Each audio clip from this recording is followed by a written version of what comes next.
The secret of Willow Creek. 13-year-old Ethan Carter had always thought his town of Maplewood was the most boring place in the entire state.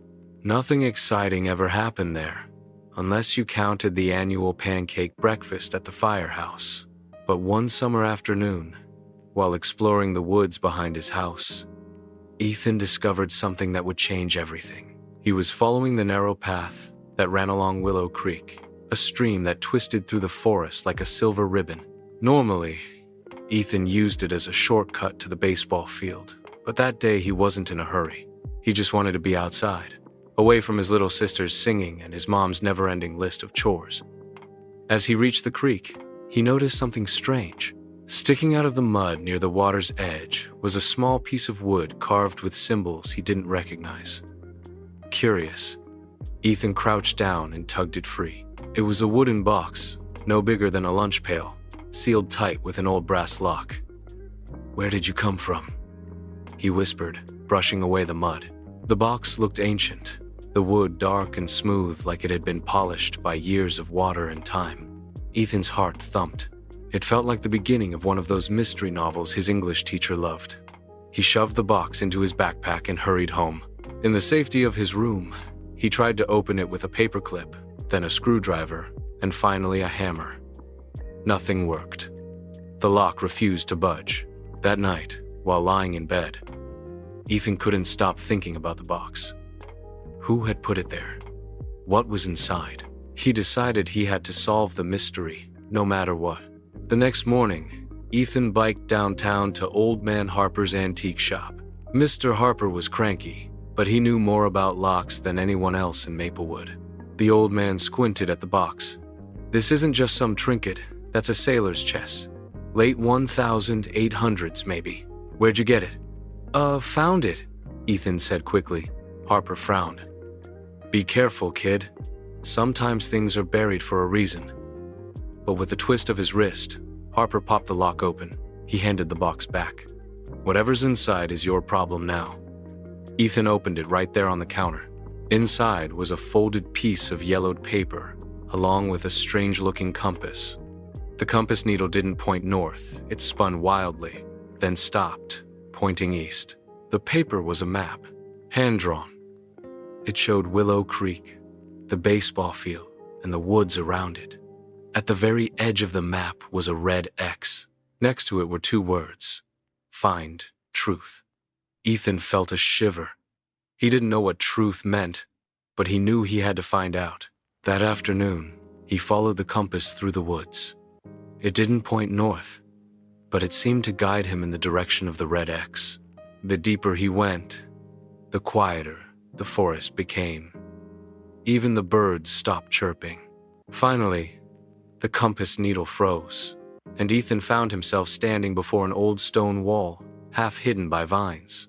In the center of the wall was a heavy iron door, rusted and locked with a chain. The map slipped from his hand in the breeze, and when he bent to pick it up, he noticed a small hole at the base of the wall, barely wide enough for him to squeeze through. Heart pounding, Ethan crawled inside. He found himself in a tunnel. The air was cool and smelled of earth. At the end of the tunnel was a chamber lit by a crack of sunlight from above.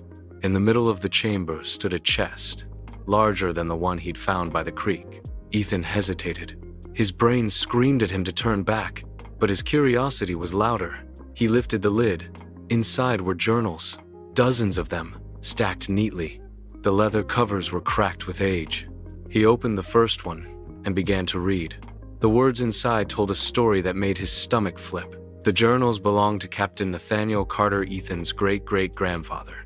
According to the entries, the captain had sailed up Willow Creek in the late 1800s and hidden his research in Maplewood. Research about something no one was supposed to know. Ethan flipped through page after page filled with sketches of plants, coded notes, and warnings. Not safe to reveal. Protect the truth. Then Ethan froze.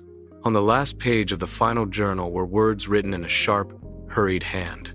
"If you're reading this, you are family. The truth is in the roots of Willow Creek. Guard it, or the town will pay the price." Ethan's head spun. Roots of Willow Creek? What did that mean? He packed the journals into his backpack, but the chest was too heavy to carry. He'd have to come back. When he climbed out of the tunnel, dusk was falling. The woods were quiet again, but Ethan couldn't shake the feeling that someone or something was watching. That night, Ethan pored over the journals in his room. He realized the research was about the plants that grew around Willow Creek. His ancestor had discovered a species with strange properties, plants that could heal wounds almost instantly, but also make people sick if misused. The captain must have hidden his findings to protect the town. Now Ethan understood what fine truth meant. His family had guarded a secret for generations, and now the responsibility had fallen to him. The next day, Ethan returned to the creek with the compass.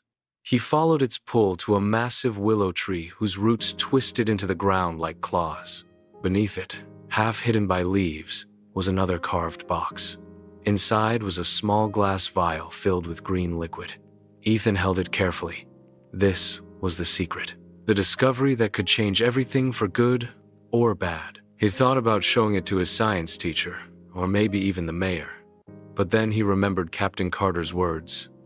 Guard it, or the town will pay the price. Ethan buried the vial back under the tree, covering it with dirt and leaves. Some secrets, he realized, weren't meant to be shared. As he stood, the compass needle spun wildly again, then went still, pointing home. Ethan smiled. He wasn't just a bored kid in a sleepy town anymore. He was the guardian of Willow Creek.